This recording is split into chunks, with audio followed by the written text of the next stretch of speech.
નમસ્કાર મારા વાલા ગુજરાતીઓ, રેડિયો સિટી જોક સ્ટુડિયોમાં આપનું સ્વાગત છે. કિશોર કાકા આપણી સાથે જ બેઠા છે. શાંત થઈ ગયા છે, ચૂપ થઈ ગયા છે, એકદમ આમ સૂમ મારી ગયા છે. શું થયું લાવો? કઈક કહેશો કે પછી સીધું બેસણું ગોઠવું? માર્યો મને. શું? મોટેથી બોલો. માર્યો મને. કોણે? પોલીસ વાળાએ. ક્યારે? ગઈકાલે. કેમ? એ તો ક્યાં ખબર હોય છે. સ્કૂટર લઈને નીકળેલો તો પોલીસ વાળાએ પકડ્યો. તો મેં કીધું બધા કાગળિયા પૂરા છે તો શું કામ પકડો છો? તો મને કે તમે કોઈ ગુનો કરો એની અમારે રાહ જોવાની કે. બોલે યાર, પછી મને એટલો બધો ગુસ્સો આવ્યો ને તો મેં ફોર્મમાં આવી ગયો.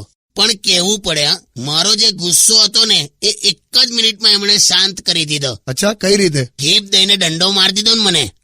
દંડો મારેલો તમને? તારે દુખે છે?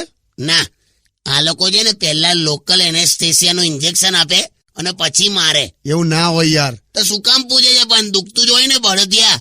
એવો માર્યો છે ને મને. આઝાદીની લડાઈ પછી આવો દંડો તો મને જ માર્યો હશે. હા તો લાવ, તમને બામ લગાડી આપું. લાવ. ના યાર, આ લોકો છે ને જ્યાં મારે છે ને ત્યાં બામ લગાડવા છે ને કોઈક ઘરનો માણસ જોઈએ કે પછી જાતે જ લગાડવો પડે. એટલે હું ઘરનો માણસ નથી એમ ને? એટલે તારે ટૂંકમાં મને અડવું જ છે એમ ને? એવું નથી કીધું મેં. ના, લગાડ તું, લગાડ. લે એક બાજુ તું સોંગ લગાડ અને બીજી બાજુ તું બામ લગાડ. ઓ બાપુ, ઇન્કલાબ જિંદાબાદ.